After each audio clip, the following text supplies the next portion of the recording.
What it do, ladies and gentlemen? Welcome to episode 391 of the Hoots Podcast on this lovely Thursday, December 14th, 2023. 9 episodes away from reaching episode 400 of the Hoots Podcast, which you could put in your calendars right now. It'll be February 15th of 2024 if you want to check it out. Very excited for that episode. It's going to be a good time. Welcome to the program, everybody. Don't adjust your camera sets. It is me, the nefarious brother Adam. We're just hanging out, right? Nothing out of the ordinary. We're just chilling in good spirits, ready to drop another banger of a podcast for you guys, and hopefully I can lift your guys' spirits during this holiday season. Like I said, if you want to follow me on Twitter, you can follow me at X at the Hoots Podcast. My personal Instagram page got hacked this time last week, and I lost it. So, unfortunately, Joshie Lopez Media at Joshie Lopez Media on Instagram no longer exists, as this is no longer a thing, which is really unfortunate because I build a lot of good relationships and like networking stuff on the personal page, and for it to be hacked and taken away like that, it's just really unfortunate. But it is what it is. So if you do want to check me on Instagram, you can check out my music page. That's just where I'm going to be going forward, and it probably makes sense to just keep that one at Josh Lopez Music. Like I said, we're 9 episodes away from episode 400. If you can't be on video with us during that episode, and if you want to be a part of episode 400, you can send yours truly any audio shout outs or congratulations on the podcast. Like it was for episode 300. All you have to do is send us a shout out on the Hoots Podcast at gmail.com account. All I ask is for an MP3 file. That's it. That's all I need. I need an MP3 file. You can say whatever you want and for how long you want. So if you want to give us a shout out for reaching episode 400, you can, and you can be a part of this podcast. But don't forget, episode 400 will be on February 14th. So it should be a pretty good time. All right. Other things I want to mention here, make sure to like this video, subscribe if you're watching this on YouTube right now. We're very close to reaching 500 subscribers on YouTube, which is pretty cool. And also on the podcast end, I like to update you guys because we're very close to reaching 1 million plays and downloads on Anchor. Right now, we're at 915,000, folks. We got 85,000 more to get to this mark. I really hope we can reach that benchmark by the time we get to episode 400, but if we can't, it is what it is. But all I ask is for people to share out the audio link, especially the Spotify one, because it'll help us reach our goal and help maybe bring some ads into the podcast as well. So if you guys are watching or listening to the podcast, share with your friends. And if you are going to share with your friends, at least share out the Spotify link. So type in Hoots Podcast. It comes to you free of charge every single Thursday, anywhere you get your podcast from. You know the deal. Google Podcasts, what? Spotify, what? Stitcher, what? Amazon Music, what? Pandora, what? iHeart Radio, what? There's a lot of different places you can get the Hoots Podcast right now, and it'll be a good time. So I appreciate the support, each and every single one of you, for the podcast and the love. You guys make this worthwhile for me, and it's just very humbling as the weeks get closer and knowing the fact that we're going to reach this benchmark, and it's thanks to each and every single one of you. So, as you guys are watching the video version, I've been rocking this luchador mask that me and my Dio Jose got at the flea market that my Wello works at on the south side of Chicago. We got this a couple months ago. I haven't worn it in a while, but I want to say it's starting to kill me, but it's getting a little bit uncomfortable, so I'll take this off really quick. This is not great for audio purposes, but all right, here we go.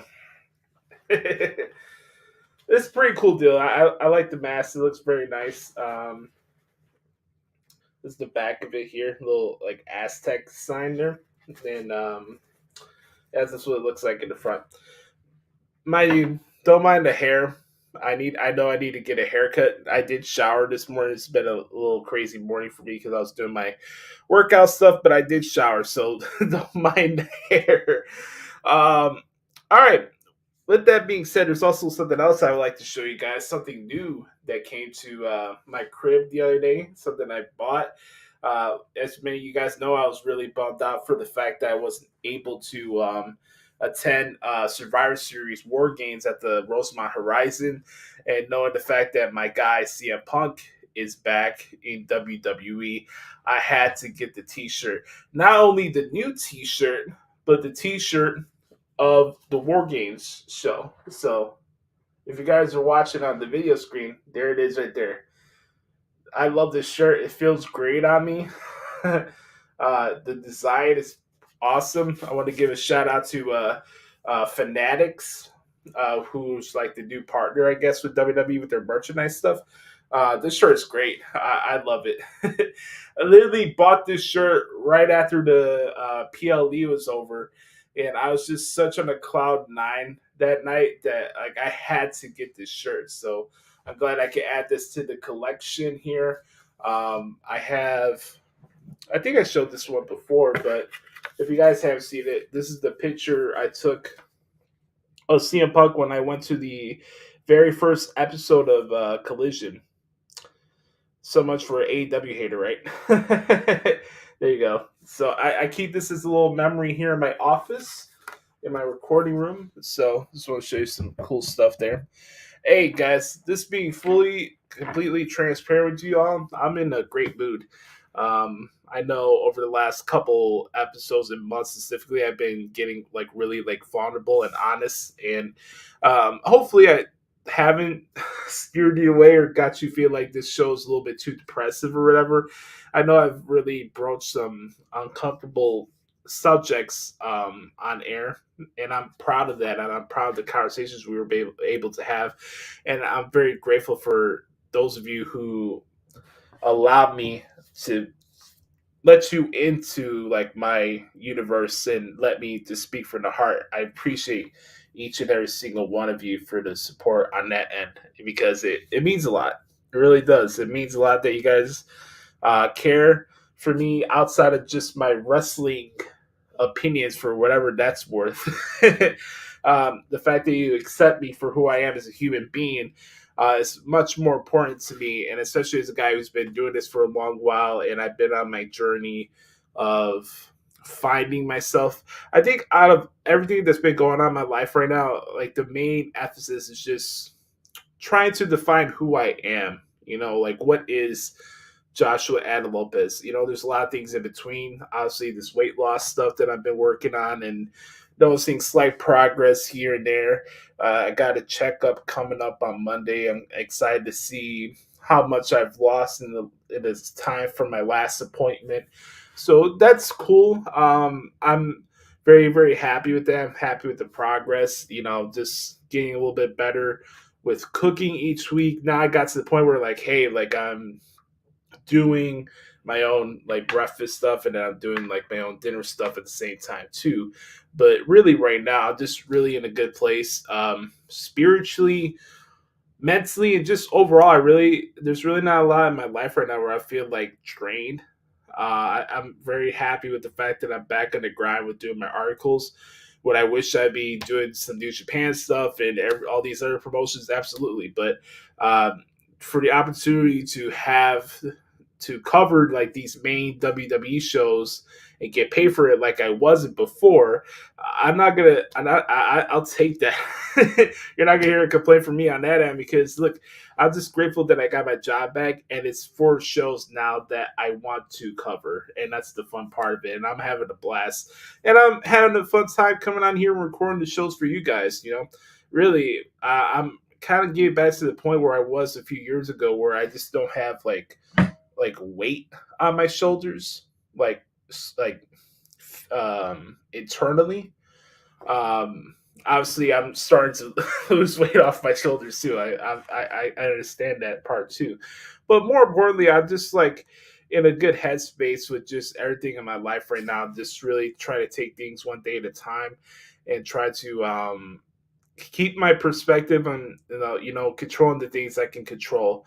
And I really think that's probably the biggest thing I've been focusing on is just being present, and it's a constant evaluation for myself every day. Some days are better than others. Um, it's not always rainbows and butterflies. I'm not immune to that, just like anybody else. Um, my story's not different or better than anybody else's. I'm very appreciative of what I have right now in my life and just where my head's at, because I'm just focusing on me. Everything I'm doing right now within my apartment, the weight loss stuff, and everything in between is just for myself. And really, I'm just really happy for the fact that I'm just living my life now, and I'm not really like my decisions are not predicated on the opinions of other people. I really don't give a fuck at the end of the day. You know what I mean? So I'm just really happy right now. I'm just really grateful for what we've been able to accomplish with the show, especially. It's wild, man, to think that this freaking show would be able to reach almost 1 million listeners. I think maybe if I added some of the stuff from YouTube and the stats from when we had the original RSS feed for this podcast, I'm pretty sure maybe by now the podcast has reached over 1 million people in the 8 years that we've been doing this. But on a platform like this, like Anchor, my bad, Spotify for podcasters, which is run by Spotify, to reach that type of benchmark with a show like this that's not funded by ESPN, Sirius XM Radio, et cetera, et cetera. I'm very grateful for that. And look, even with my experience, I don't think I'm fooling anybody by saying that I am the number one person when it comes to podcasting or wrestling perspective or analyst work in professional wrestling. I have my background, obviously, doing my play-by-play articles on dirt sheet sites, but um, look, man, all I can control is what I can deliver to you guys each and every single week. If you guys want to compare me to those other people, that's your prerogative.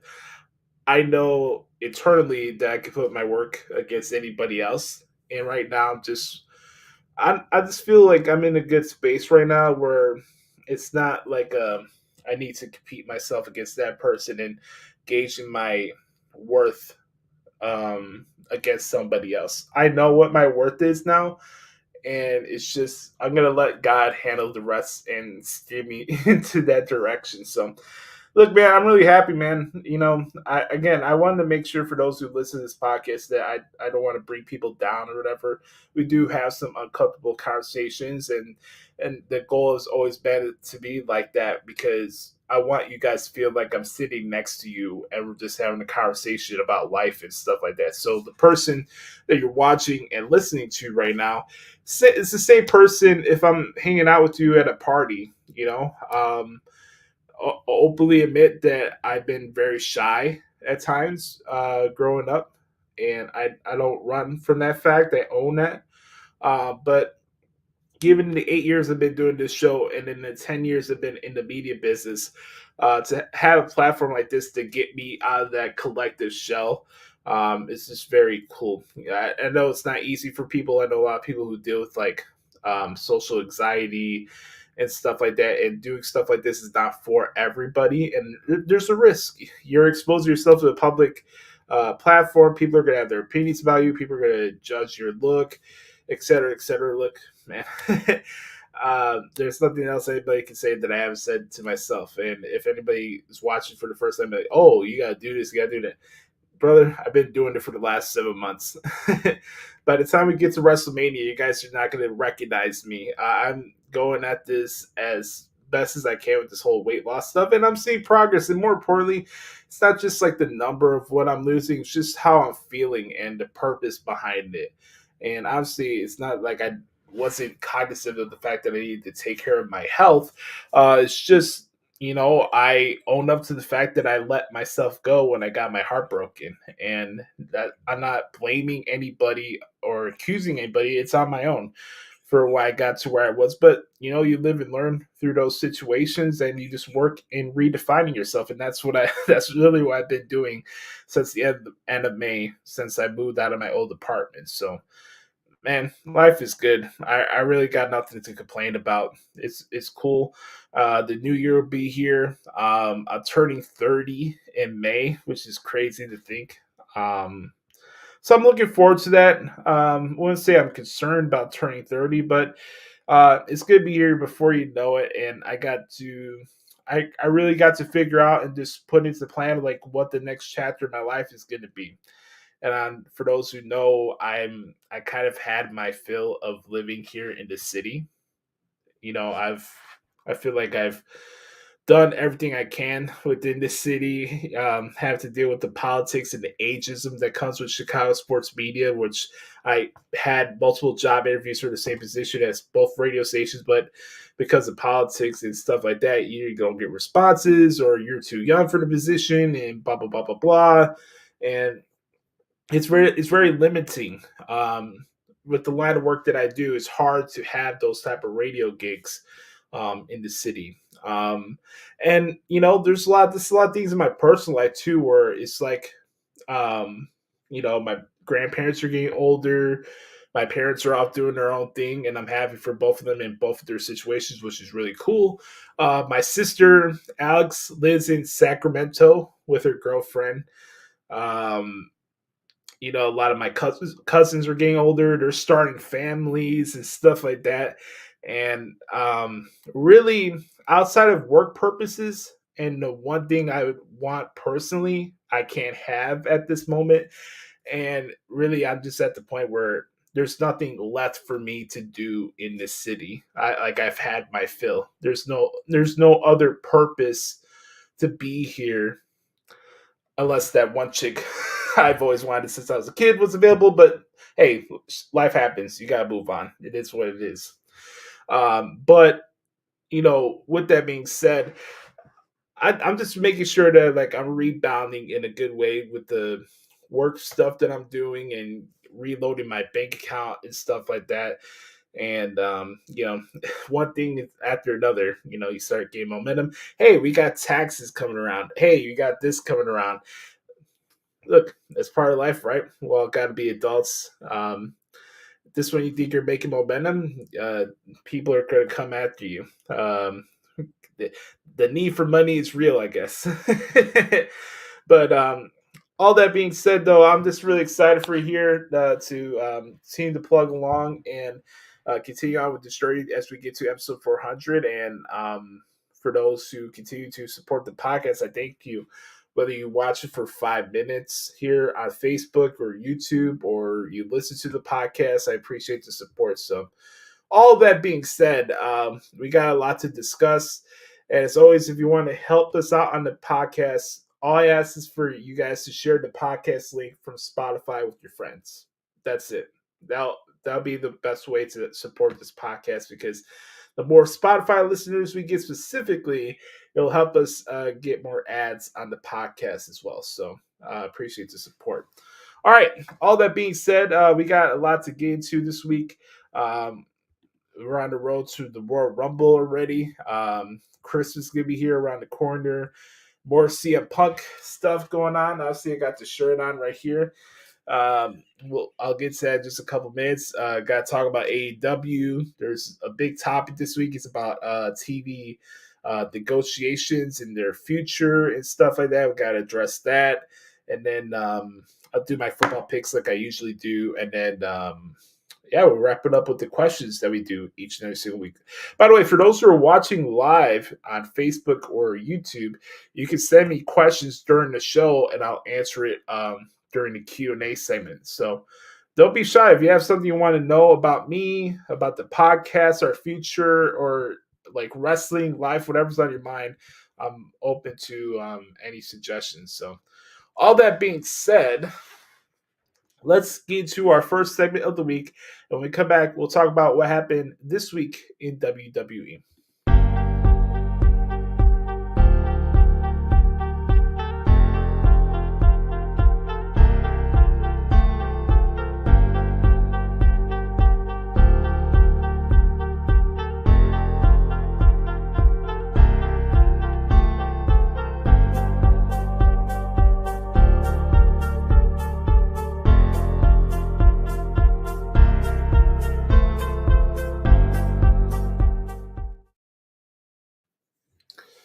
All right, folks, time to talk about what happened this week in WWE. By the way, once we get towards the end of the podcast, I got a nice little bit of like motivation and positive words I want to share with you guys from Instagram. A guy I've been checking out his work. His name is Al Banner Eugene. He does a lot of good like motivational stuff, and he's a very good content creator. So I want to share some stuff that he shared on Instagram. I think it would help you guys for those who are um, in a situation where you're feeling down on yourself, or if you're um, living with a negative mindset, try to change your approach a little bit. But we're here to talk some wrestling right now, and we'll do that. So, all right, folks, this week in WWE, we had a pay-per-view on Saturday that I got to get to. We'll probably start with that. Then we'll get to the Punk stuff. Not only the promo he did on Tribute to the Troops, but also you got his promo with Seth Rollins on Raw. We got to talk about the Tribal Chief coming back tomorrow night on SmackDown as I'm recording this on a Thursday. We got to talk about the lay of the land of WWE as we close out 2023. I got to figure out what I'm going to do with the final episodes of 2023 because usually, we usually stick to a format, and I try my best to spray to all fields and try to make sure that I hit every important feud that happens throughout all these shows and companies and stuff like that. So I don't need those stone unturned. But also, I think it'd be cool with one of these episodes where I just kind of like map out my outlook on where wrestling is going into 2024. I know it's cliche to have state of wrestling type of episodes or podcasts, but I think one is kind of overdue for this show, just due to the nature of what I do for a living, and trying to have a little different conversation where we kind of look at the bigger picture of where things are going. And I really try my best to express that with you guys because I know a lot of people on social media kind of live and die by the week to week episodes of Raw and SmackDown, and I just don't think that's the most productive way to go about your experience as a fan or a pundit or whatever you want to call yourself when it comes to professional wrestling. I think there's a lot of nuance and context that gets lost in the shuffle because we are, like I always say, it's always about that instant gratification stuff. Like we need to know every aspect of why this is happening right now and not watch it evolve. Now, more times than not, occasionally there are plot holes and things are not tightened up or loose ends and stuff like that with angles. And I'm not being naive to that, but like I'm hearing Vince Russo this week. He's like, why is it CM Punk going scorch earth and saying these are the people that fired me on my wedding day, and why is it CM Punk being more edgy and stuff like that? Why is he not giving us entire blueprint? Guys, we have 10 years of ground to cover. This is not, no offense, this is not Chris Jericho coming back to the WWE. This is it's not even like Randy Orton coming back from an injury. I think some people are kind of missing the point here of how important it is that CM Punk came back to the WWE and the unlikely nature of it, And I'll explain why when we get to the segments, but for those who are going on their way, like, oh, why isn't he going scorch earth and cutting and dropping pipe bombs and exposing the company? I think that's more a reflection of Vince just wanting more baggage thrown at WWE. We kind of know what his spiel is and the type of content he's trying to produce. Like, I kind of feel sorry for those who waste their time watching his Raw reviews with that Chris Featherstone guy. My God, if I want glass half empty content, I would just, listen to 670 The Score or something like that. My God, holy shit. Yeah, it's funny for a guy like Vince Russo, the guy who bloviates about episodic TV formatting, yet he wants to rush and get to the root of why CM Punk is back and all that in a 2-week span. It's interesting how that works, right? All right, let's start off with NXT Deadline that happened this past Saturday from Bridgeport, Connecticut. Speaking of CM Punk was at the show. Kicking off the show with Shawn Michaels. We're talking a little bit about healing, which is a cool part. And CM Punk has been making the rounds around the Performance Center in Central Florida over the last couple of days. I think he's just getting himself acclimated to every aspect of what WWE is since he's been gone.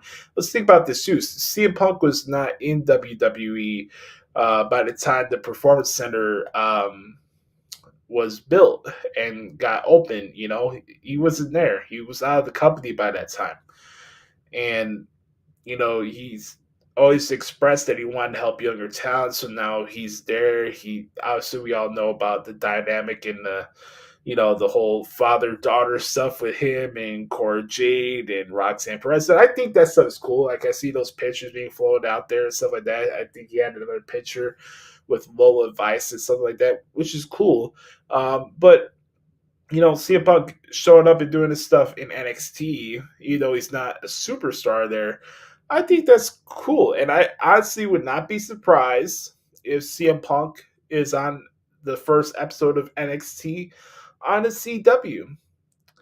Now, we don't have any information as far as when NXT is going to be airing by the time they go on the CW. Will it remain on Tuesdays? Will they change the day? Will they change the time slot? That's still up in the air. But CM Punk being around those young performers, male and female, and all these talents from the NIL program, I to have a guy like that want to be there and give out advice like that, I think that's very important, and I think it's very cool that he wanted to do that. Um, you know, we don't know how this run's going to go, and it's going to be a week to week basis. And I know there's always going to be reports from these sites and dirt sheets and stuff about daily updates about how the backstage morale is in regards to CM Punk. All I'm going to say is just let's just watch as these weeks go by and take it week by week. You know, I'm not telling you to be a fan of CM Punk or not to be a fan of CM Punk. You gotta choose your lane, and I respect that.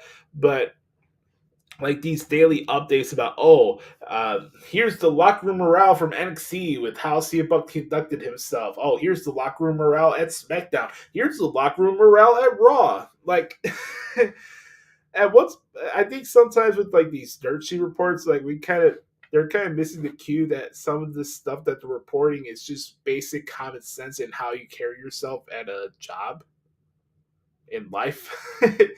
There's a lot of like useless reports, and then it gets into these silly tribalism debates that we see all the time on Twitter, specifically. So it's a circle jerk of misused information, if you want my honest opinion on that. But CM Punk and Shawn Michaels had a nice embrace. We kicked off the show with Dragon Lee becoming your new NXT North American champion, defeating Dominic Mysterio. Very solid match. Excuse me. Under better circumstances, obviously, I kind of felt the titles could change hands either way. It's very unfortunate to what happened to Wesley and his injury, and we wish Wes very well in his speedy recovery.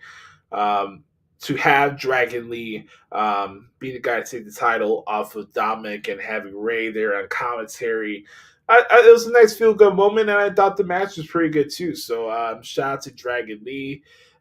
We had Blair Davenport, as you guys heard first here on the Hoots podcast. I said to be on the lookout for her. She was my favorite to win, and you just got to play the cards right. Obviously, it would make sense, for Tiffany Stratton to win any match because she's a bona fide star. She's great at what she does. Her waterfall game's on another level. She's very good at what she does. But also, you got to think about this too. You got Lyra Valkyria now as the champion. You're gonna need different type of heels to go against her from her character standpoint. And if it was Tiffany that won that match, people would just look at Lyra's title reign as a transitional champion type of deal. Now, I'm not saying that Lyra's just gonna run all over Blair Davenport when they get to their feud, and I know they're having a match at New Year's Evil, but Blair Davenport fighting Lyra Valkyria, I'm looking forward to it. It's gonna be a dope match. Blair Davenport puts on good TV. The crowd that's there at the performance center for these TV shows seem to like Lyra Valkyria, so I'm all for it. And I knew it was gonna work, especially with the fact that Blair won the match. After match, we saw Cora Jade attack Lyra on stage. Very great to see another Chicago's own Cora Jade kicking ass and taking names, looking better than ever. So you got some things cooking up there in the NXT Women's Division, which is nice to see. Other stuff in the show that stood out to me, I thought Carmelo Hayes and Lexis King had a decent match. Obviously, Lexis King is kind of um, like the pest in the NXT locker room where he's just gonna stir up shit and he won't go away. And I'm kind of interested to see where they go with that direction with his character. But let's talk about this a little bit. Do you believe whether or not Carmelo Hayes is guilty of attacking Trick Williams? We saw Carmelo standing very weird and lurking behind Trick as the show's going off the air on Saturday. Him acting weird and just off on NXT this past Tuesday night in that segment with him and Ilya Dragunov. A lot of things up in the air right now as far as do you believe whether or not Carmelo is guilty, not guilty of attacking Trick Williams? And I'm curious to see you guys' thoughts on it because I'm the way the segment came off on Tuesday, it came out more crystal clear to me that he's the guy that attacked him. Like, just when somebody's full of shit, and I've dealt with people like this in high school, where they'll come up to you and try to act like they're not behind it and accusing other people, and in the way they carry themselves and their body language is just very disingenuous. Look, you guys know me. I'm a mellow guy. He's him. He's a great guy. He's great at what he does in the ring. He's great on the microphone. I would not be surprised if it was him that attacked Trick. So I'm leaning towards he's guilty, and we'll see how that storyline plays out. Um, Other stuff really quick from the show, from the stuff that I did like on the show. I thought the men's Iron Survivor Challenge match was very good. Uh, Braun Breaker's beast. You guys know that. Seeing the stuff that Dijak and Josh Briggs were doing for the guys their size was very good. Seeing what Trick Williams did to win the match, that whole crazy spree he went on with getting those pinfalls. I've covered a lot of different type of matches in wrestling with my years of doing the play-by-play articles for different promotions, but I don't know if there's a match for me that's kept me more on my toes and making sure that I'm right with like typing out the sequences and following along with the pace and the sequences of the match than this Iron Survivor Challenge. I would not say that this is the most difficult match for me to transcribe. There's certain performers that are some matches are harder to do than others. There's match concepts that are harder to do than others. But I will say for me, this is up there as far as like a match concept as when it comes to the difficulty of transcribing a match. This one's up there because there's a lot of things going around. I want to make sure that when I type it out, you guys can like visualize it as you guys are seeing the moves, and that's hard when you have multiple pinfalls going at the same time and stuff like that. Look, as a fan, if I was not transcribing the show, I would still enjoy the concept because you really don't know what's going to happen from time to time, and it's fun thing to watch. Like the Heritage Cup rules. British rounds matches. I've always enjoyed doing those from NXT UK. Usually for me, when I have to do like triple threat matches or like fatal 4-way tags or trios, Some of those could become like a clusterfuck at times, and it's hard to get everything down. But um, I really like it. I like the challenge, and I thought the guys really killed it. I thought the match was fantastic, and I like the concept of the Iron Survivor Challenge. So I think Shawn Michaels and crew deserve a lot of credit for bringing something new to the table and unique in its own nature. Um, I thought I didn't think that Roxanne Perez and Kiana James had a bad match or anything like that. I just would have saved it for TV this week. I don't think that match belonged on the pay per view. But Kiana James is getting better each of this every single week. You guys should be able to look out for her. She's very, very good at what she does, and I like her potential a lot. Not only as a character, but her in-ring work doesn't get enough credit as well. Because I always said this before, like you look at performers like Liv Morgan or Lacey Evans, and especially Alexa Bliss. You don't have to do Canadian destroyers and indie spots to consider yourself a good wrestler. When your moveset placates to the character you play on the TV show, I think more times than not is more important than trying to fit 50 moves into a 5 pound bag just to get this is an awesome chance. So I like Kiana James. I'm not saying that she's the best wrestler on the women's roster or anything like that, but what she does, she placates to the character that she's playing. There is a difference there. And this is not AEW, this is WWE. And that stuff is more important at times than what you're doing in the ring because WWE is not tied down to one aspect of professional wrestling. It's a smorgasbord of every aspect of entertainment. So, look, I like I said, I wouldn't say that this match is horrible or anything like that, but you can tell the crowd was burned out because they gave a lot of energy to that finish when Trick Williams won the Iron Survivor Challenge. Um, so they were burnt out a little bit, and I think this match would have played off better at the PC. That's all I'm trying to say. So um, we had that, and then Ilya Dragunov and Baron Corbin for the NXT title. I thought was very, very good match. Very good, very physical. Ilya Dragunov could have a main event against a broom, and it'd be entertaining. So all in all, that being said, I enjoyed the match, and for the most part, I thought Deadline was a pretty solid show from top to bottom. If you guys haven't seen it, you guys should go check it out. Let me get some agua there. All right, let's talk about CM Punk, right? CM Punk. Man, it's just a trip, man.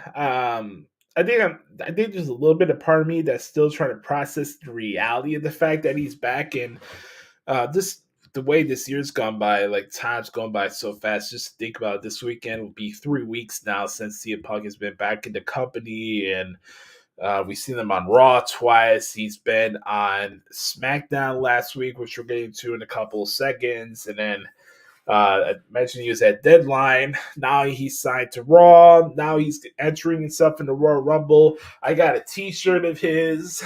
Like, what the hell's going on here? Like, what's going on here? I did not see this coming at all, and it's interesting. It really is. I think a lot of people are probably working themselves into a shoot sometimes when it comes to CM Punk because you never know where his head's at. And I don't think you had to be that, like, not subtle with your approach. Like, there should be some mystery there. You don't know where his head's at. And like I said earlier, we got 10 years of ground to cover of what's probably one of the most monumental returns in the history of professional wrestling.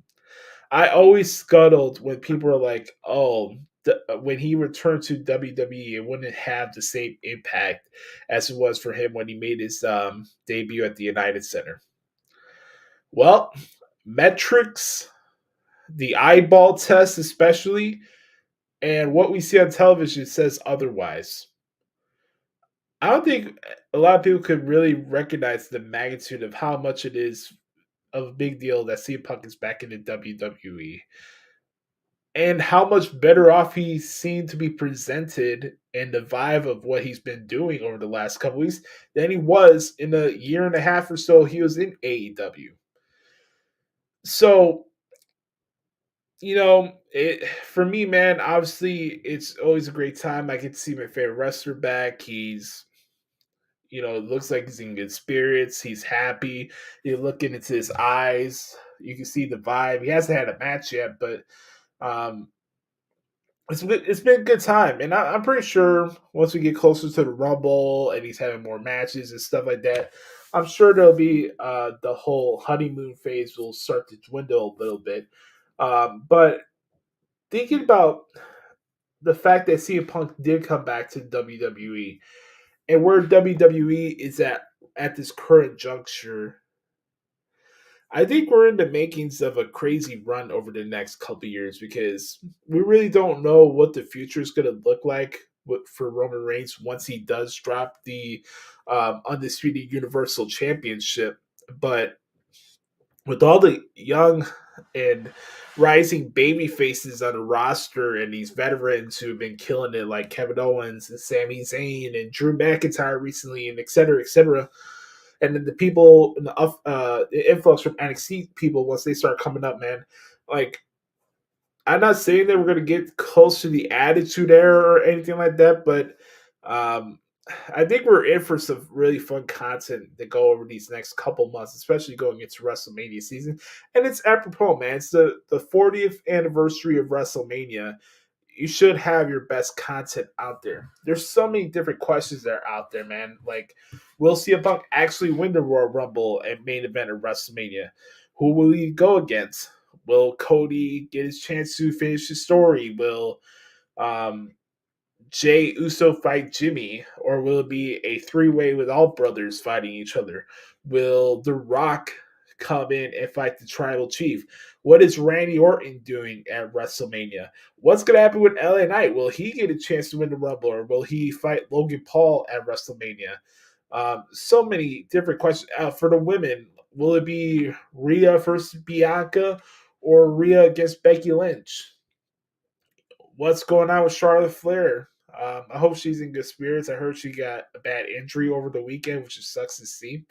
So I hope it's nothing too serious. But there's so many different questions. We're not even at the Rumble yet. Like, will Jay Cargill be part of WrestleMania?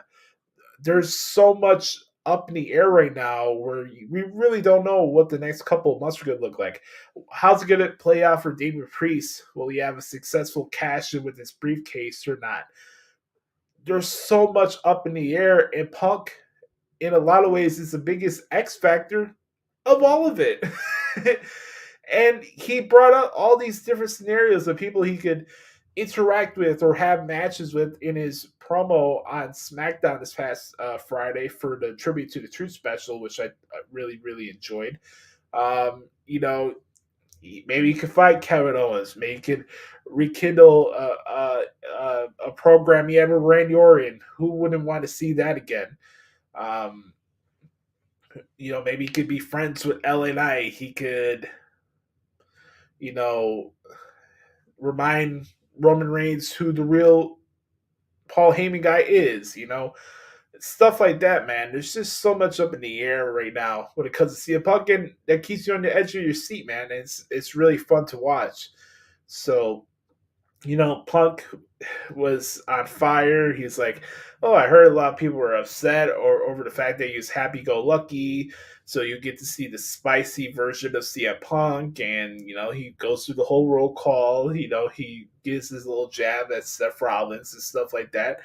And we go to Monday, and like I said on last week's episode, I knew Monday was going to be very cathartic for him, and I think he kind of alluded to that in the promo. He was like, "I was in a sullen mood" or something like that. I think that was the phrase he used. He was in a sullen mood, and you can understand why, man. And he explained it perfectly in that promo.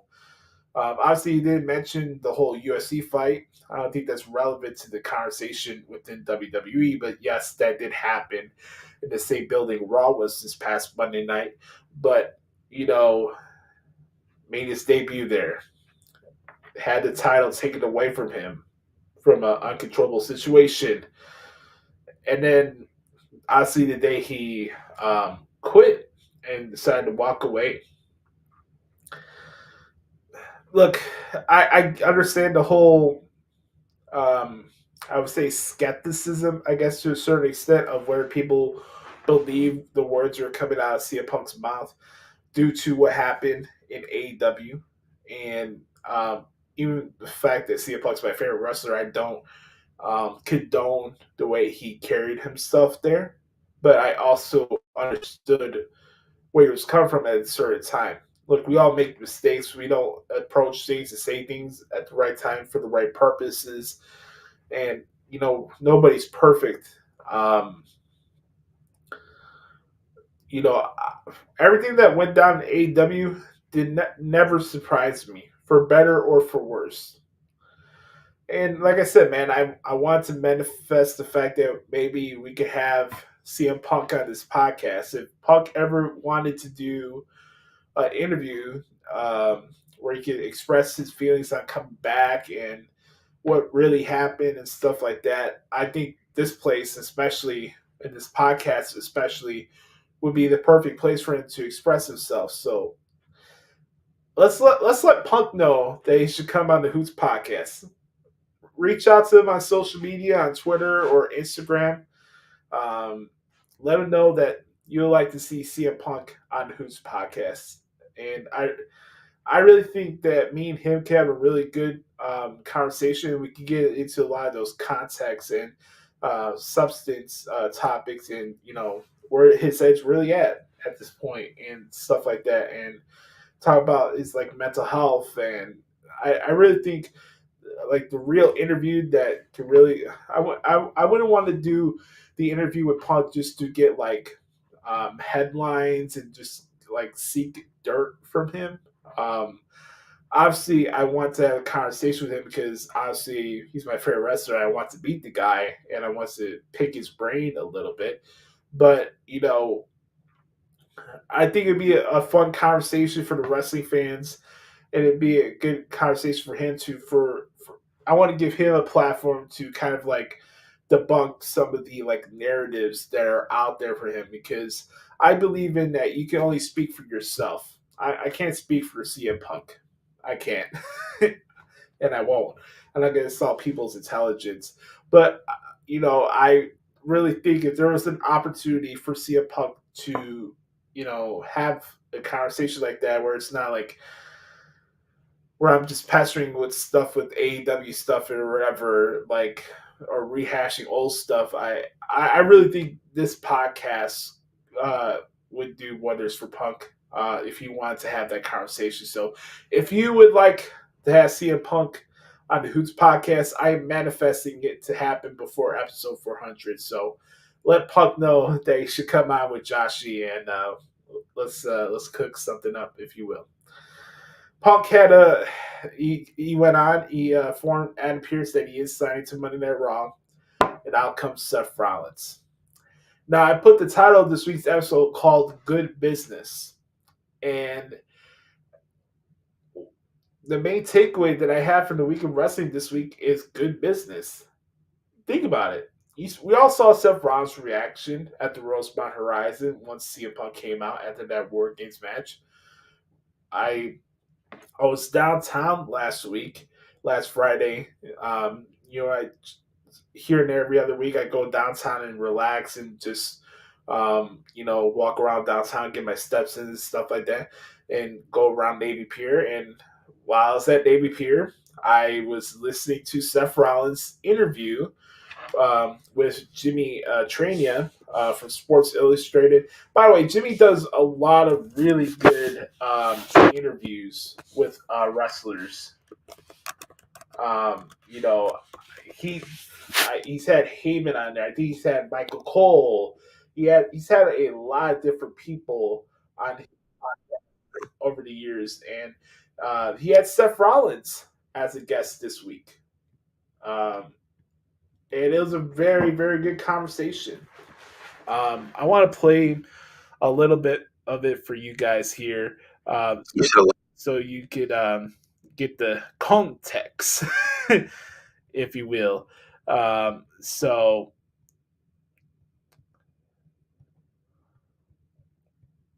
let's get into this here.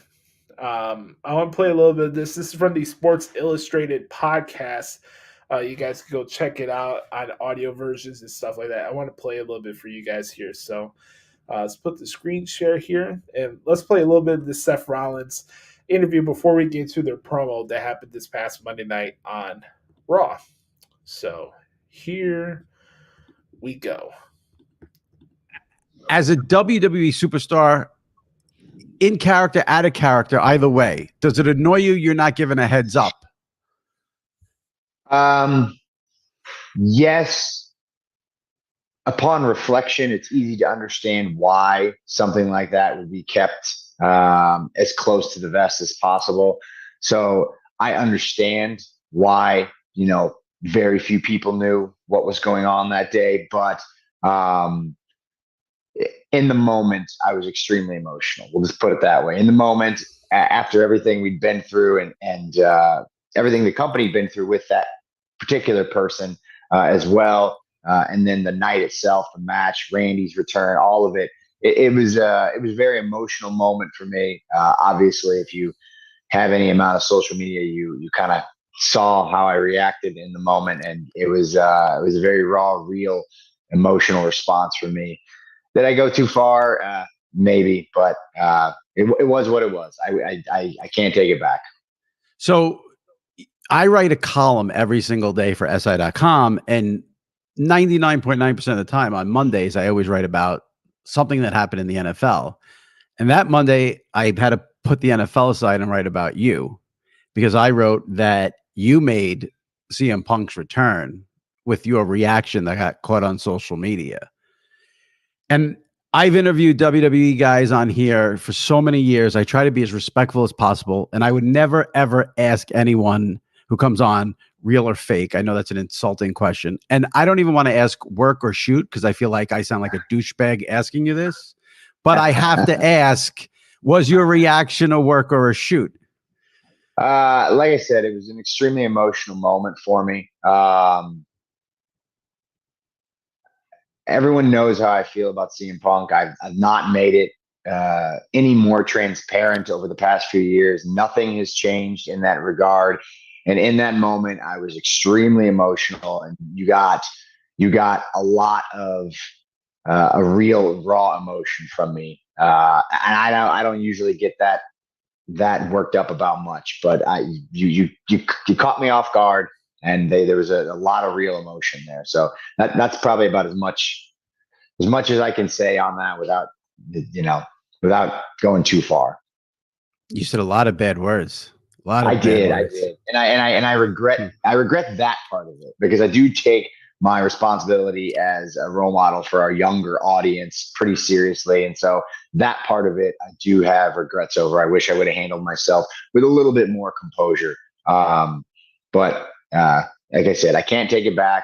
I can apologize to our younger audience and their families if I offended anybody. But it was what it was, a moment in time. I would be willing to bet most of those families have dropped the F word in their house at some point. So don't worry about it too much. I'm just going to push this here with a couple more, and then we can move on. Because I'm just curious. You said you didn't know till his music hit that he was back, but obviously there were rumblings. So rumblings. Were you completely shocked, or it was more like, okay, this is the reality now. I can't believe they're letting this guy back in? Yeah, the latter. I think, in this industry, I've been with WWE for over 10 years now. So like kind of nothing surprises me anymore, fully. And so I heard rumblings. Obviously, it was something they wanted to keep pretty close to the vest for obvious reasons. And look, surprises are great in our industry and in this age of social media where everything is spoiled. It's nice to have surprises. That wasn't a very nice surprise for me, but it was for a lot of people out there. who were fans of that guy for whatever reason. And so, yeah, it was mostly just like, oh man, this is it. This is what we have to deal with now. This is our future moving forward. How do we navigate this? So it was kind of just an emotional reaction to that, compounded with the adrenaline of what we just experienced inside the double cage and War Games. I'd love to know. I don't know if you want to share this, but I'd love to know what happened as soon as you got backstage. Well, my wife was there, and I had a few people to kind of corral me, I suppose. Is it easy to corral Seth freaking Rollins though when he's in that state? Not terribly, but I will say, my wife's pretty good at understanding my temperament and knowing how to make sure that I'm level when I need to be. So kudos to her. She made sure I didn't get in any more trouble. But yeah, there were enough people there who knew that I would be upset in the moment and to take care of me and make sure that it didn't get too chaotic. Did you see Punk backstage after that? No, I lost him. I waited for a while, and he was, I'm sure he was somewhere doing interviews or doing whatever. But I didn't see him. All right. So last thing on this. So if someone's listening and they maybe are not completely familiar with everything going on, tell me why you have such issues with him. I mean, a lot of it's personal. A lot of it's stuff that I don't really want to get into. But for the most part, I just think he's been really selfish when it comes to his perspective on the industry. I think he's been extremely self-serving, has played the martyr role to a T, and has, for someone who, when I met the guy, and look, I got a lot of good things to say about parts of my relationship with him. He helped me in places when he didn't have to, whether that was for his own good or not, I'm not entirely sure, but regardless, it helped me get where I needed to go and do the things I needed to do. And for a guy who, when I met him, kind of made it seem like he was all about giving back to the business, he really turned into a pretty selfish guy, and really wanted to take more from the industry. And look, he said some really bad things about me, talked down about me for years and the company for years. And said some, I'm talking some really bad stuff, called me like a bootlicker and crap like that. And like, you don't know me, you don't know me. You don't know what I stand for. I'm a loyal person. And I felt pretty insulted by a lot of the ways he treated me, treated the place that I worked for, treated friends that I worked with. I don't need to get into any of the stuff with Colt Cabana. If you want to go and look at, that kind of stuff, that's out there. But yeah, just the way he treated people, the way I felt like he was only looking out for himself, and then the way he talked down about me and my friends and the people who were here putting hard work in WWE, trying to make this thing as good as we possibly could because we love the industry. We truly love it. Not just what it can do for us, but we actually love it, want to give back to it, and want to make it the best it can possibly be. And I always just felt like he was a fraud in that sense, or at least turned into one at some point in the last decade. And so, that's the long of it. It's a deep rooted. I wouldn't call it a hatred, but a certain animosity. There's animosity there, no doubt about it. All right. So you got the context, if you will. Got it right there. So we go to Monday. They have their confrontation. You kind of hear some of the similar things that Seth said from the interview. By the way, shout out to Jimmy Trader from Sports Illustrated, who did a great job at the interview. He was telling Punk, you slandered me. You slandered this company. You slandered every person in that locker room who continued to work within the company. And you want to come back and say that this is your home. This is not your home. This is my home. And Seth laid into him. He said that he hated the guy. He said that even though he's worked up right now, he's happy that Punk decided to go to Raw because when the time comes where he fights Punk at WrestleMania, right? They have their match. And then that time will come where Seth will expose him for not my words. He said that he'll expose Punk for the fraud that he is. Now, do I agree that Seth Rollins will expose Punk as being a fraud? No, I don't believe that. But, Seth has a lot of confidence within himself, and I don't blame him. A lot of his back injuries can be justified with him saying that his back's been hurt by carrying this company, and he's earned the right to say something like that. I would not take that away from him.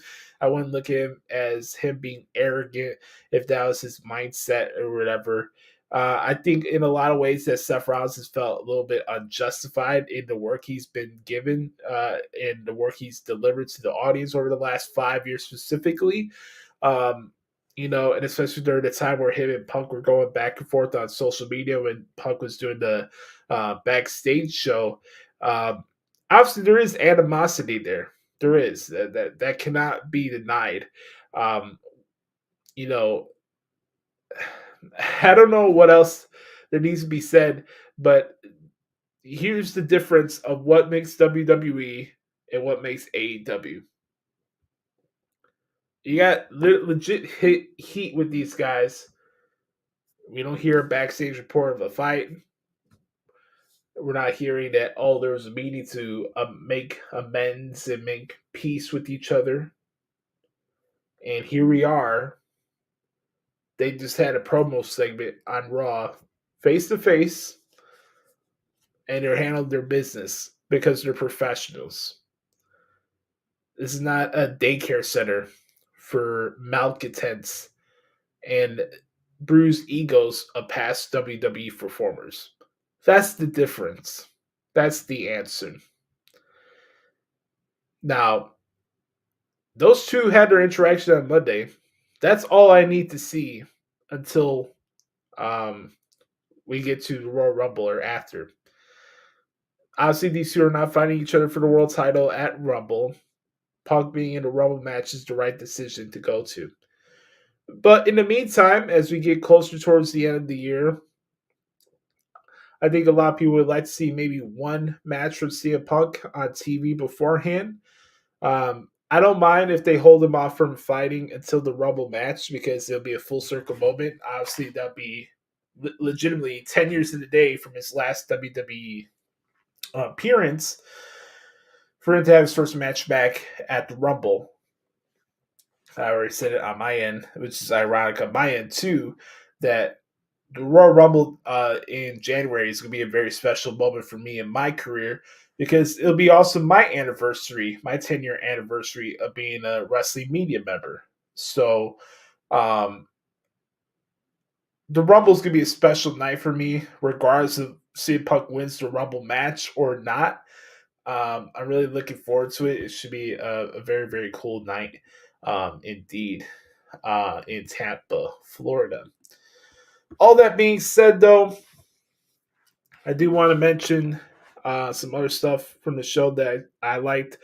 DIY against Imperium, DIY and The Miz against Imperium, the 6-man tag. I thought was very good on Raw.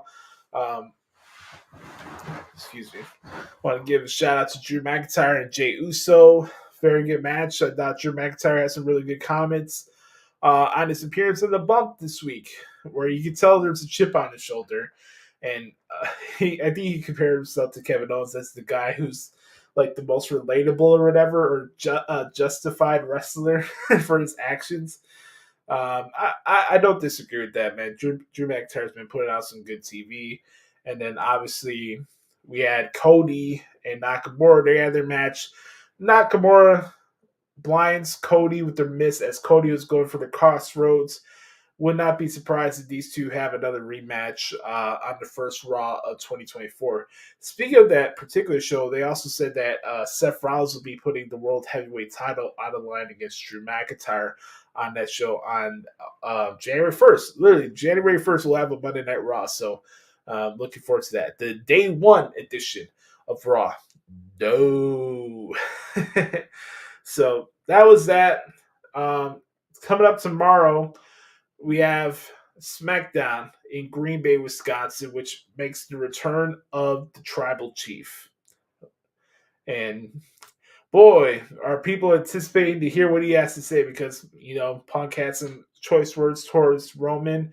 LA Knight, in every other interview, points out the fact that he's never there and he talks crap about his schedule. I played a little bit of the audio there from Seth Rollins from his interview with Jimmy Trainer, where he also pointed out that Roman Reigns is never there.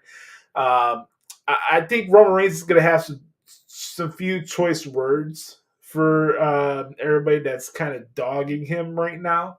And it should be very interesting to see how that goes. So, Roman Reigns, how's he going to respond to what Randy Orton's been doing to his cousins over the last couple weeks, making Solo and Jimmy his bitches. And I think tomorrow night's going to be either petty or really, really good because I do believe we'll get Roman and Randy for the world title at the Royal Rumble, and I'm here for it. It's going to be an awesome match. But I'm really excited to see that interaction. I'm curious to see what Roman Reigns has to say, and I wouldn't be surprised if he kicks off the show tomorrow night. So we'll have to see how that one plays out. One other thing really quick I wanted to mention with Punk, I know we know he's in the Rumble match, but in the coming weeks on Raw, I don't know if he'll be on next week's show, but as we get closer and closer to the Rumble, I would like to see him have a sit-down conversation with Michael Cole from a character point of view. Now, I said I would love to have Punk here on this podcast and have his first media interview outside of being his first media interview coming back to WWE. That's what I wanted to say. But to have an interview with Punk on the show, a sit-down conversation with him, or even the one inside the ring, the one Michael Cole had with Cody Rhodes a few months ago, and Seth Rollins and stuff like that. To have a conversation in the ring with with Michael Cole and CM Punk, I think would be very good. Michael Cole will ask some really good questions, and I think that's something to be on the lookout for. So let's see how that one plays out, and who knows? Maybe he has some interaction with the Judgment Day, as everybody else does on Raw. So we'll have to see if Punk starts teaming up with some people. Maybe he starts his own faction. We don't know. There's so many questions up in the air. But all in all, that's what's on my mind this week in WWE. All right, folks, it's time to get ready for this week's podcast extravaganza, one of our main event segments of the podcast, a segment that's near and dear to my heart and the fabric of what the Hoots Podcast is, where we debunk Twitter myths and call it and keep it 100. On that note, that means one thing and one thing only. It's time for a brand new edition of What the Hell is Wrong with AEW. Let's start this bad boy off in a 3, a 2, a 1. Your meat, beat your meat, beat your meat, beat your meat, beat your meat, beat your meat, beat your meat, beat your meat. I'm telling you, my time is right now. Right this minute, 2022. We're living it. My time is now. My time is right. God damn now. Man, what intensity. The quality of the product and the quality of the shows is at an all-time high right now. But I do know that it's a real war between AEW and WWE. I'm still cashing fat checks, and I am still banging the hottest bitch in this entire place.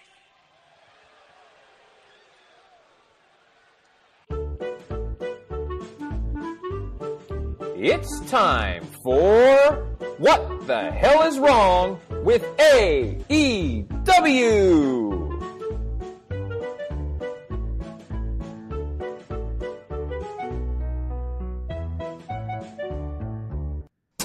Fuck this shit, I'm out. Fuck this shit, I'm out. No thanks. Don't mind me. I'ma just grab my stuff and leave. Excuse me, please. Fuck this shit, I'm out. Nope. Fuck this shit, I'm out. Alright then. I don't know what the fuck just happened, but I don't really care. I'ma get the fuck up out of here. Fuck this shit, I'm out. All right, folks, time for another edition of What the Hell is Wrong with AEW. I'm just going to keep it on this picture here so you guys can get a little break from my hideous facial. You guys don't have to look at my monstrosity. That is me. But, man, what the hell is wrong with AEW, man? It continues to be a question I didn't think I would ask myself here as I was getting close to the 5-year mark of this company becoming an actual thing. But I think, as we've been saying here on the podcast, especially recently, that a lot of the things that we've been saying on the show is starting to come to life, and now other people who are more or less kissing their ass and making excuses left and right for the promotion started to see the stuff that I was sniffing it out in the infestations of this promotion. And it's not a point for me or a time for me to brag about that situation. I'm not happy or elated over the fact there are people that are calling out AEW on their shit.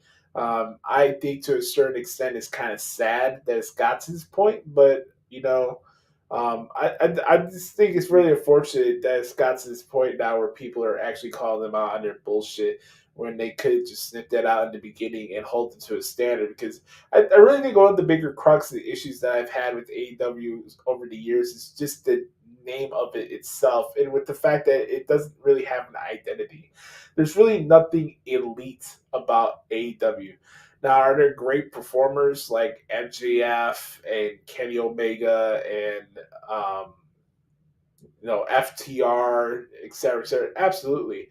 But really, when you watch the show and you watch it for what it is, what can you really say that's actually like elite about AEW? Like, what makes it so top tier that we haven't seen it in wrestling? What? Because it's TV 14? The fact that we got Excrement as a play-by-play commentary? Are we getting elite commentary from Tony Schiavone, Taz, and Excalibur on Dynamite every week? Like, I'm watching this show last night on TBS. Now, here's for full disclosure. I did not watch Dynamite live last night. I did not watch it live. I was busy handling some more pertinent personal issues. Had a really nice, lovely conversation with a special friend last night and was there to attend. And I didn't watch the show live. I had it in the background, but I watched it once I was done with the phone conversation. And I'm watching it, and it's like, and this goes back to my background of covering all these different promotions over the years. And I can make like comparisons to this now because it's true. And I could ask this question, but seriously, if we want to be honest, what's more stale right now, Dynamite or Impact Wrestling on Pop TV or Destination America? There's a lot of scuttlebutt right now about a lot of people looking or advocating for the demise of AEW. There's a lot of stuff with like negotiations with Warner Bros. Discovery and WWE, whether or not they'll go there or not. It's interesting. It really is. It really is. I look at the situation as a whole with AEW, and like I said a couple minutes ago, I think it's unfortunate because they really did have an opportunity to bring something new to the table. But I watch their shows, and it's nothing new that I haven't seen from other promotions. If you're not like super into in-ring wrestling like I am at times, or if you're not like a purist, you're gonna dread these episodes where it's just littered and all overloaded with these Continental Classic matches and stuff like that. And I said it before, like, I appreciate round-robin tournaments in professional wrestling, but on a TV network with commercial breaks and picture-in-picture and stuff like that, it's just not the right time or place for it. And I think that for me, like, I want to enjoy the Continental Classic. There's been some decent matches, like last night. Andrade and Brody King, I thought was pretty decent. Um, you know, you got Roosh on the board. Jay White got a last minute victory over Mark Briscoe. That was a decent match. Then we had the main event of Swerve and John Moxley. Moxley gets like some type of cradle roll up over Swerve, where they protected those guys. If that finish happened on the WWE show, people would be on the upward over it. I didn't see that much last night because it's AEW. They do no wrong. They're Teflon, etc., etc. But like, so most of these shows on Dynamite and Collision are just dominated with this Continental Classic, and it just doesn't feel like the G1 to me. I appreciate the efforts. The matches have been good. I wouldn't say G1 level. I have a high bar when it comes to comparing the G1 to other tournaments because nothing in professional wrestling touches the G1 when it comes to tournaments in professional wrestling. And that's just a fact. And I like I said when they announced the field, I just feel like a lot of it was predictable, and the fact that we are probably going to get John Moxley and Bryan Danielson at World's End just doesn't excite me. I've seen the match already. And is there anybody in 2023 that's like marking out over the the Blackpool Cuckold Club? Like, is anybody drooling and excited over the fact that we're going to see John Moxley and Bryan Danielson at World's End? I guess we'll have to see how the semifinals go. But right now, John Moxley's leading his side of the bracket. I'm pretty sure Bryan Danielson will get a couple of victories in the next coming matches or so. I think he's fighting Brody King this week, if I'm not mistaken. But it's just there, and it's not pulling anything out of me from an emotional standpoint. Like, it's there. I can enjoy the match and the physicality for what it was, but it's just there. Like, Roosh defeats Jay Lethal last night. Who gives a fuck? You know? I think Andrade's having a match coming up this weekend. I think he's fighting Claudio. I could be wrong, or somebody else, but I don't know, man. Like, if you're not into like the super technical side of wrestling, these episodes of Dynamite are just stale as all hell. And it doesn't help the fact that in the middle of the show, we get one of the worst back and forth promo segments I've seen this entire year. And the fact that Tony Khan and Chris Jericho and Kenny Olivier continue to double down on this fucking Golden Jets thing is just flat out embarrassing and an example of them not listening to their audience. I don't know who in their right mind thought it was a good idea to have these two twats have a 10-minute back and forth promo exchange with Ricky Starks and Big Bill. The biggest ooh line of the night was Chris Jericho mentioning Enzo Amore. This is the best Chris Jericho's got in 2023. We got to bring up Enzo Amore to get oohs and ahs out of the crowd because there's nothing going on within the company that's interesting enough to have more heat behind your feuds. And yes, Chris Jericho, you are a clout vampire. You are. So Ricky Starks and Big Bill will put their tag team titles against Kenny Olivier and Big Bill. Kenny Olivier and Chris Jericho. Who got over this segment? That's what I'm trying to figure out. They're like, somebody on Twitter put out a question, like, who won this promo battle? And I was like, the remote controls. That's who won the battle. Like, literally, like, watching Chris Jericho feuds in 2023 is like watching my Chicago Bears. What could go wrong will go wrong. So we have that. Other arcing points throughout the show. Hangman Page had a match with Roderick Strong, which I thought was decent. I thought was okay. Riho got a victory over Ruby Soho.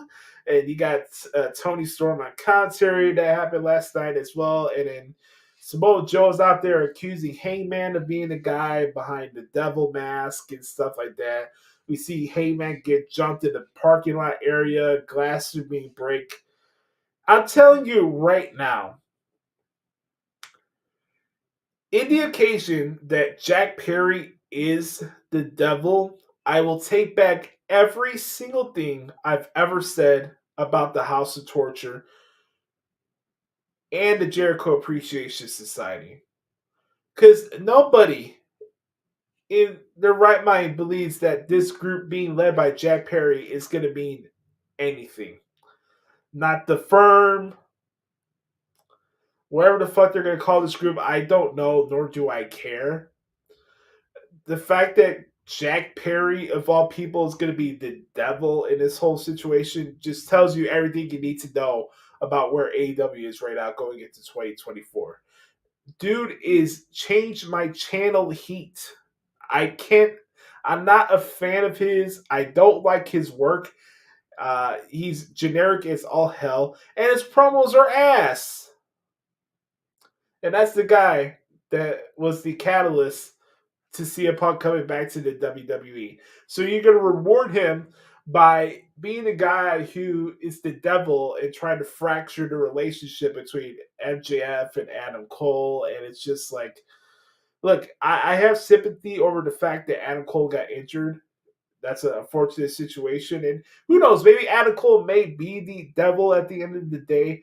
But more as these weeks go by, it gets more and more obvious that it's Jack Perry. And when the time comes when it is him as the devil, I'm going to laugh my ass off.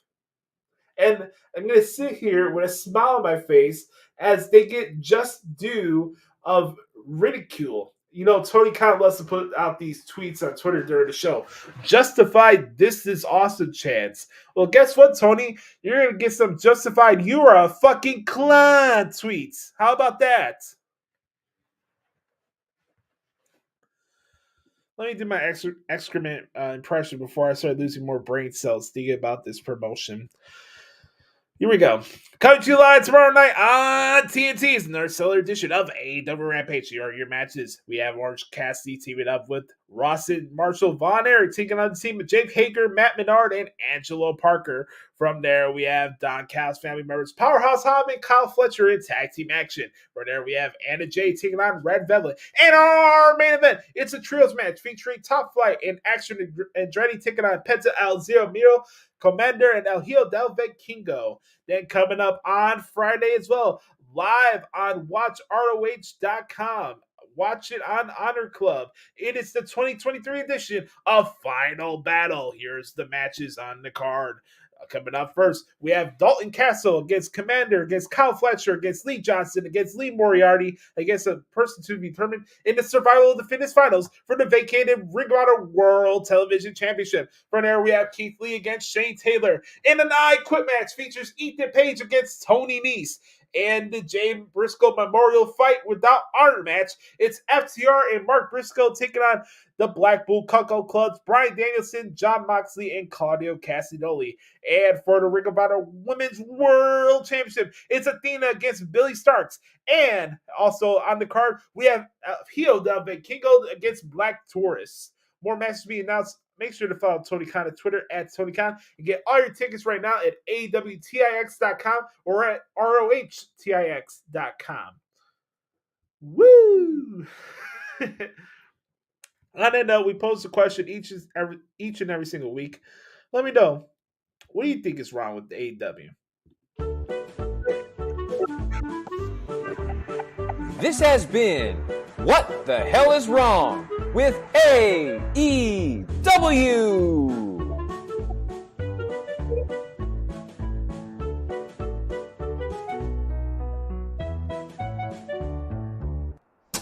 Fuck this shit, I'm out. Fuck this shit, I'm out. No thanks. Don't mind me, I'ma just grab my stuff and leave. Excuse me, please. Fuck this shit, I'm out. Nope. Fuck this shit, I'm out. Alright then. I don't know what the fuck just happened, but I don't really care. I'ma get the fuck up out of here. Fuck this shit, I'm out. By the way, shout out to my boy Joe Sterna for making this beautiful graphic for us for the podcast when it comes to this segment here. What the hell is wrong with the AEW? Oh, boy. I continue to lose IQ points covering this promotion each and every single week. I don't know why I do it to myself. I guess I'm a glutton for punishment, I guess.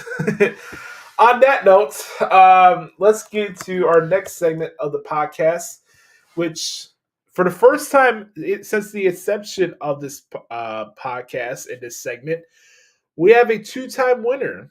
Because, ladies and gentlemen, it's time for the CLAHN of the week. I'm not CLAHN. You're big CLAHN. One more time for good measure. I'm not CLAHN. You're big CLAHN. Ladies and gentlemen, first time winner of the CLAHN of the week, 2 times, Jada Pinkett Smith. I heard this squad the other day say that the slap that Will Smith gave Chris Rock at the Oscars saved her marriage. You do not deserve Will Smith. You have dragged down his legacy and his character. Let's keep it 100. Jada, my friend, you are nothing more than a... I'm not CLAHN. You're big CLAHN.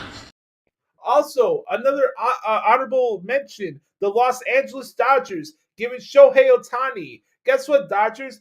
You're going to get 0 rings, and that makes you a CLAHN. I'm not CLAHN. You're big CLAHN.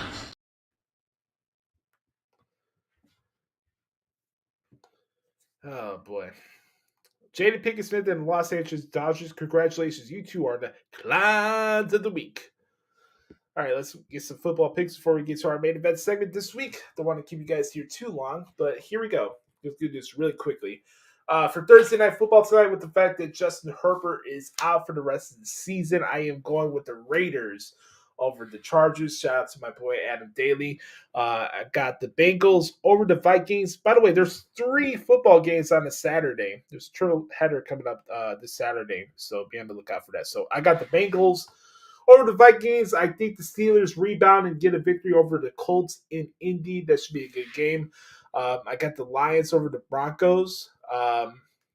Unfortunately, I think the Bears season will come to an end coming up on Sunday in Cleveland against the Browns. It'll be a nice, full circle redemption thing for Justin to play and ball out in Cleveland, given that's the place he made his NFL starting debut. But we'll see how that plays out. But I would love to see the Bears win. I have to be proven wrong, so I'm going to go with the Browns to get a victory on that one. But it should be a good game, though. I'm looking forward to it. I got the Falcons beating the Panthers on the road. Packers, unfortunately, over the Buccaneers. I can't rely on Baker Mayfield and Lambeau Field, unfortunately. I got the Titans getting the upset over the Texans at home. That should be a good one as well. I got the Dolphins over the Jets. Saints over the Giants. I got the Chiefs mollywopping the Patriots. I got the Rams over the Commanders. 49ers over the Birds in Arizona. Got the Bills over the Cowboys this week on Fox. That's America's Game of the Week. I had the Ravens beating the Jaguars in Jacksonville on Sunday Night Football. And then on Monday Night Football, I have the Eagles over the Seahawks. So those are my picks for Week 15 of the NFL season. When we come back, we got one more break to do, but when we come back, we'll get to our main event segment, which is the Back Porch Q&A segment, and I got a couple pieces of positive messages for you guys to take off for the weekend. So don't go anywhere. We got one more segment left, and when we come back, we'll get into our Back Porch Q&A session right here on the Hoots Podcast.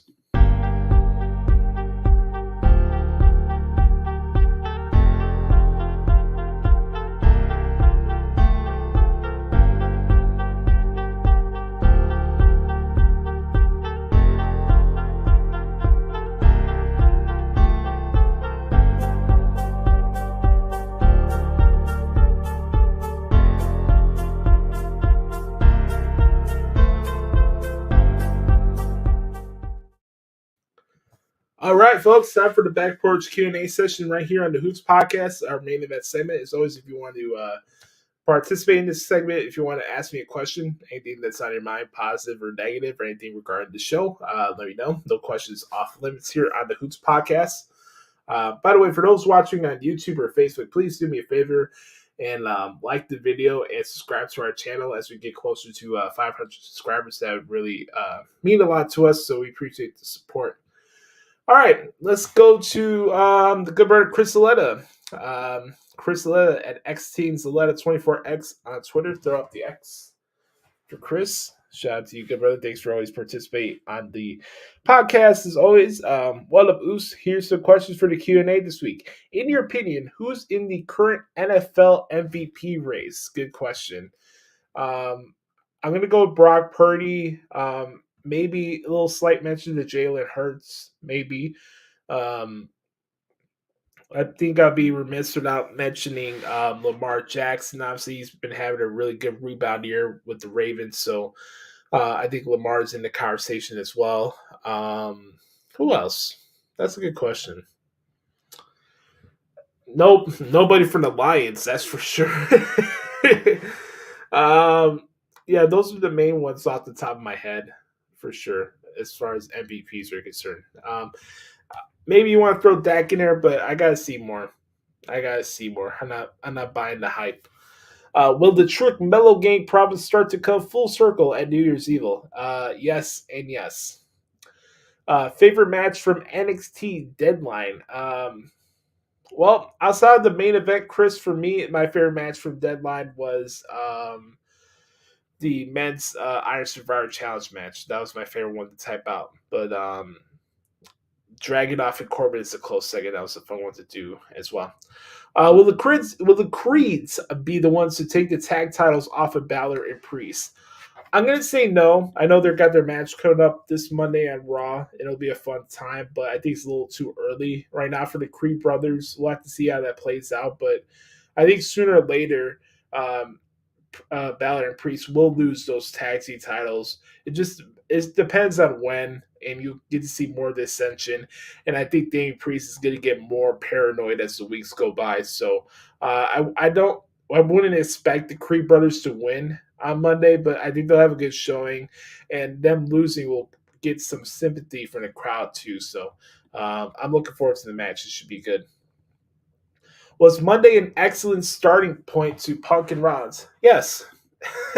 That's how business is done. That's how professionals get and take care of their shit, regardless of whether they like each other or not, or they want to play kumbaya. That's how professionals get it done. So, yes, it was a perfect starting point to that. Not only excellent, perfect.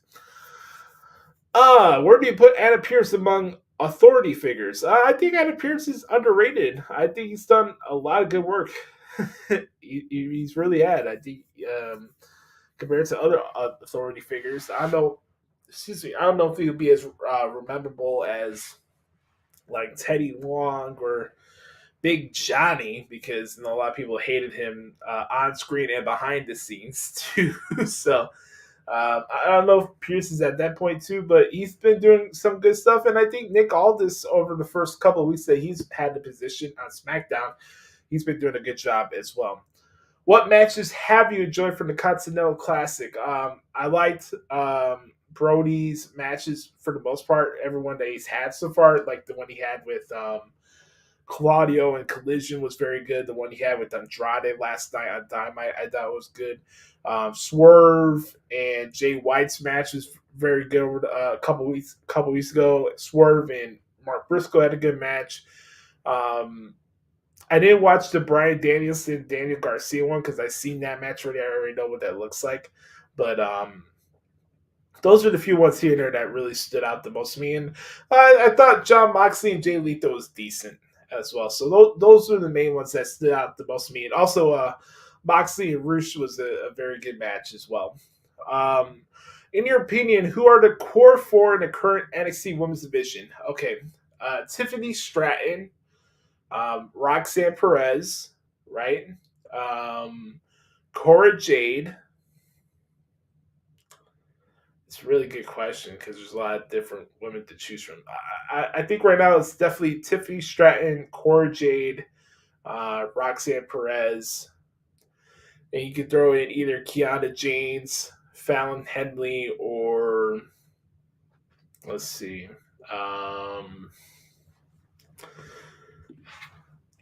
You can throw Lola Advice or Alexia Lopez in there. I'm not really sure, but I really think I don't think they should define it as core four. Let's do a big three. Let's just do Tiffany, Cora Jade, and Roxanne Perez. And if you want to make a fourth one for my personal taste, I would go with Blair Davenport. But that's just me. All right. With the Bears 5-8 and the rest of their schedule looking like a 3-1 possible finish, would even a 8-9 record save Eberflus's job? That's a good question, Chris. I think it would. I think it would.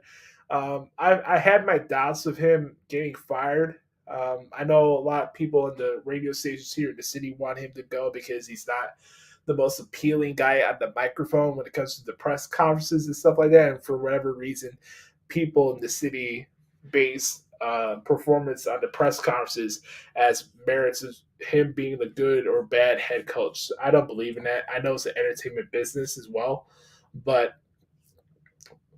results matter, not press conferences. So he could be as dry and vanilla as it comes, but look what the defense has been doing over the last month and a half. That's not a lie. That's coaching there. So obviously, it's not a perfect team. There's still flaws. There's still a lot of things to patch up before people could take this team as a serious contender. But I've liked what I've seen so far over the last month, and they've been getting some nice momentum. You know, they got back-to-back division victories, which I think could really help them out if they do go on this little streak like you're mentioning here, Chris. But what really right now it's more of like a week-to-week approach for me. Like right now it's more important to just enjoy the process for what it is than rushing it into be like, okay, now it's for certain that he's the coach. Now it's certain that Justin's the guy going forward. Let's take this week by week. That's my approach going on with the Bears right now. So it was nice to see them put the boots to the Lions the other day. I'm not going to lie. Not saying now, here's the final question for the podcast this week. He says, not saying now, but would you possibly add Nakamura to Judgment Day a little after once maybe Priest is booted? I didn't think about that. Nakamura in Judgment Day. I didn't think that was a possibility. It's not a bad idea if you want to do that. I was thinking more of the lines having Drew McIntyre replace Damian Priest, but that's just me. I think McIntyre would be a better fit. How ironic would this be of CM Punk? You know, a lot of people are like, oh, they traded Edge to AEW for Punk to come back to WWE. Let's say like Punk is the leader of Judgment Day. I think that'd be kind of interesting. I'm not gonna lie. Punk as the leader of Judgment Day, I think it'd be pretty good too. So you never know. But I think probably more likely like maybe like Drew McIntyre joins the group officially more than Nakamura. But it's not a bad idea, Chris. I'm glad that you asked that.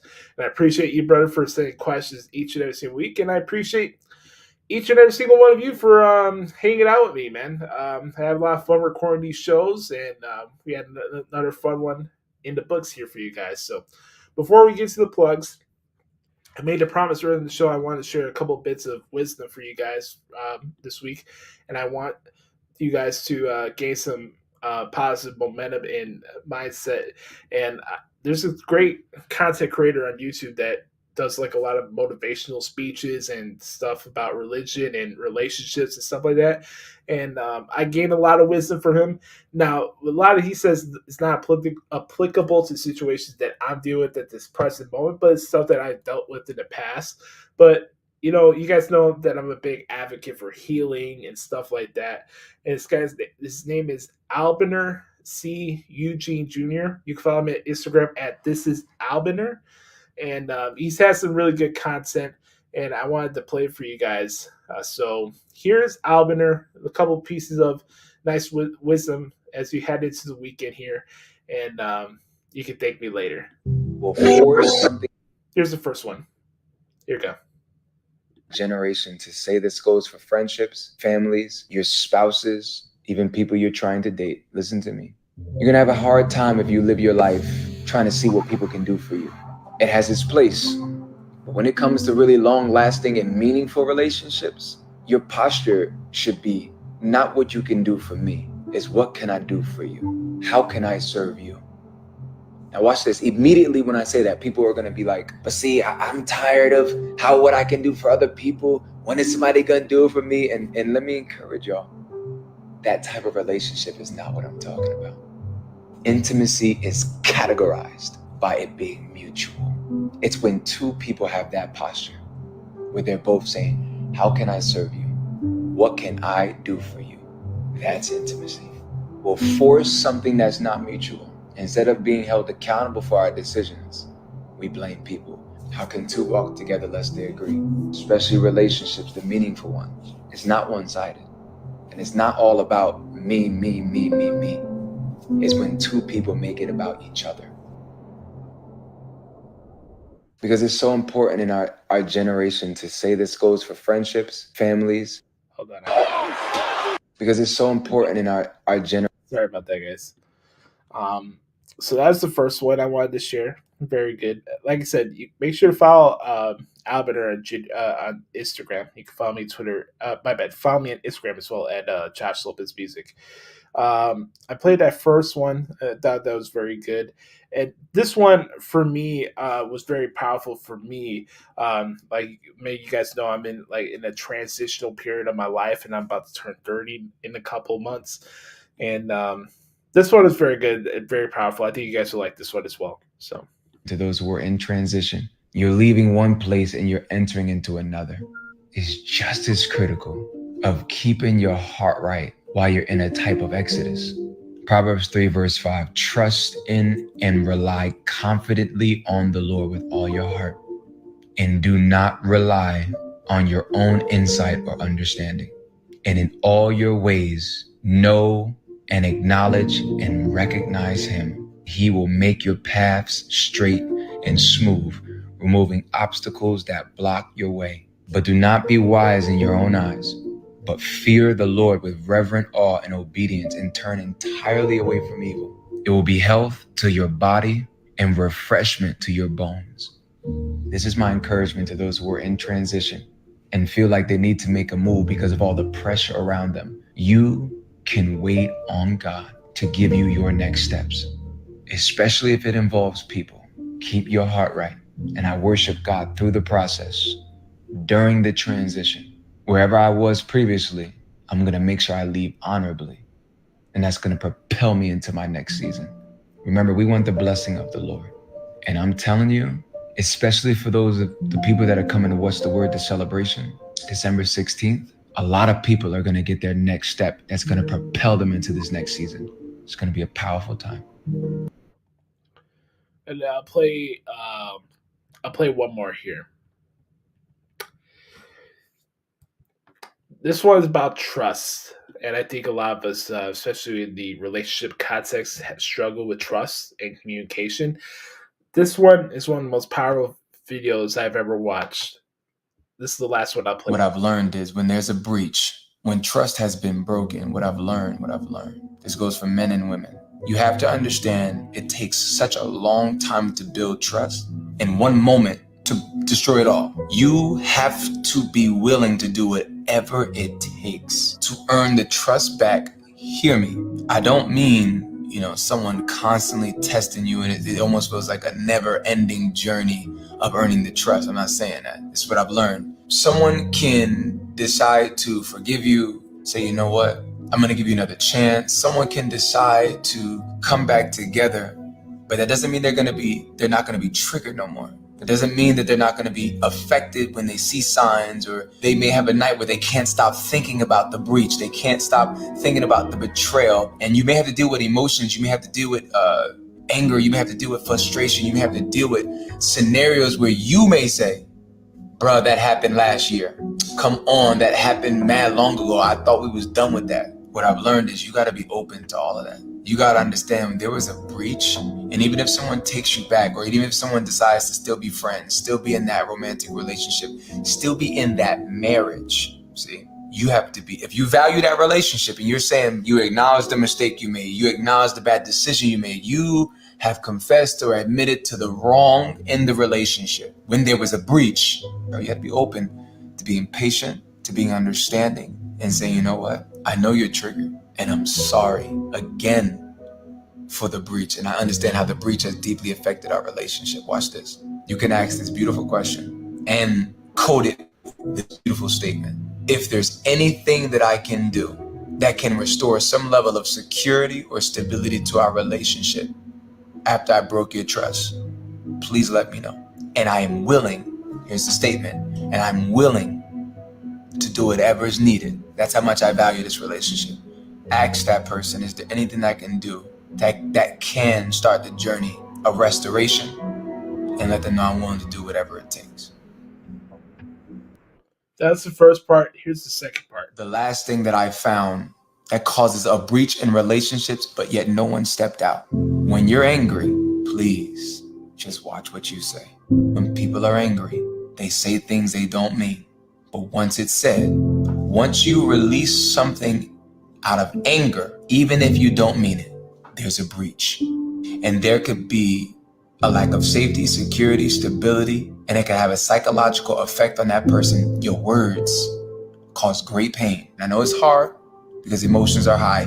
Here's the homework. When you sense you're getting angry, try to pause. Remind yourself that you value the relationship you're in too much to allow what you say while you're angry to cause a breach within a relationship. But then also try to create a safe word with your partner, your friends, your family members. The code for, I know you're angry right now. So before this goes left and everybody starts saying crazy stuff, we've all been there. We've said things we don't mean because we was upset, and we try to take it back, but it will haunt the other person. I've learned this. And again, if it did happen though, remember, is there anything that I can do to start the journey of restoration? And I want to affirm you and let you know I'm willing to do whatever it takes. That's because I love you. And then, of course, pray. Cover the relationship. Practical, if affordable. Get counseling together and get homework assignments that'll help you guys rekindle, reignite, and restart the journey to restoration and reconciliation. There you go. On that note, I hope you guys have a wonderful weekend. You can follow me at Twitter at the Hoots Podcast. By the way, shout out to CM Punk. If you guys want CM Punk to be on the podcast, let him know that Joshie's ready to have a conversation with him. Let's bring CM Punk to the Hoots Podcast. You can follow me at Instagram at Joshie Lopez Music. Make sure to check out my transcript work at WrestlingHeadlines.com. And don't forget, man, we're on the road to 1 million downloads and plays on Spotify for podcasters. If you want to share the podcast with your friend or family members, make sure to specifically share the Spotify link, because they'll help us expand the reach of the show and potentially bring in some ads for the podcast as well. Also, don't forget, we just finished our episode here. We go from 9 more episodes to 8 more episodes. And on that note, be the authentic product that is yourself. Remember, nobody dictates the pace of your life but yourself and the man upstairs. I love you guys. Have a wonderful weekend. We'll be here to go on another voyage that is known as the Hoots Podcast, as the road to episode 400 continues. I love you guys. Thank you for hanging out with me today. Hope you guys enjoyed the podcast. Let me know if you guys liked it or not. Hit me up on social media during the week. We'll be here next week to drop another barn burner of Slobber Knocker audio right here on the Hoots Podcast. We the ones. Yay!